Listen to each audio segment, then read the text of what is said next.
If you've made my Mentaiko pasta before and wondered what to do with the leftover roe, this is my favorite way to use it up, so stick around. In Japan, Mentaiko or spicy cod roe is usually eaten as a condiment for rice, but it's also a delicious and versatile ingredient that can be used in anything from pasta to potato salad.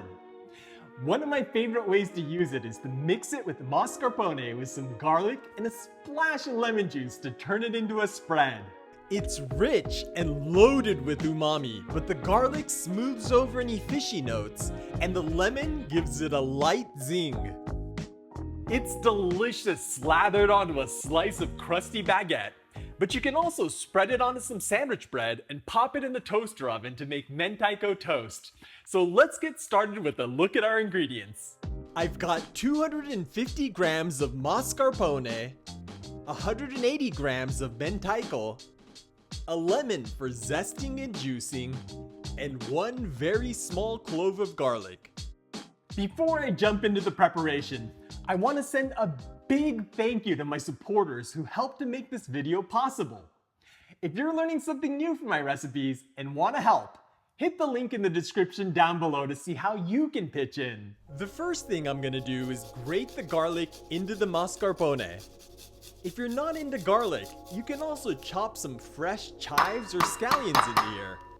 Then I'm gonna zest a bit of lemon zest in. I recommend using a microplane like this, but a fine grater will work in a pinch.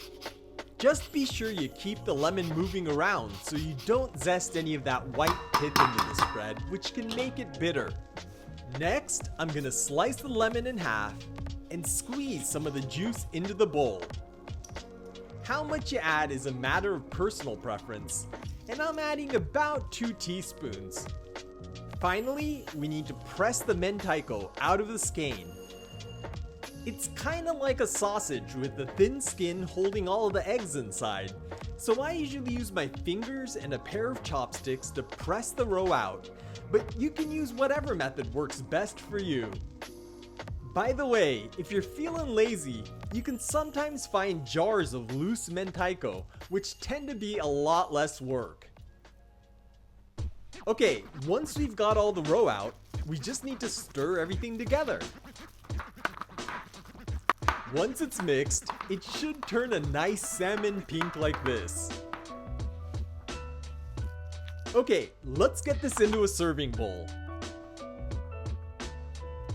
Then I'm gonna garnish it with some Chervil, and our Mentaiko bread spread is done. Just look at how rich and creamy this is. In addition to being delicious on bread, this Mentaiko spread also works as a dip for vegetables, so I hope you'll give it a shot. If you enjoyed this video and want to see more like it, let me know by giving this a big thumbs up and by sharing it with all your friends that love Mentaiko. Well, I'm gonna go grill up some asparagus and have it with some crusty bread in this spread, but I'll catch you in the next one.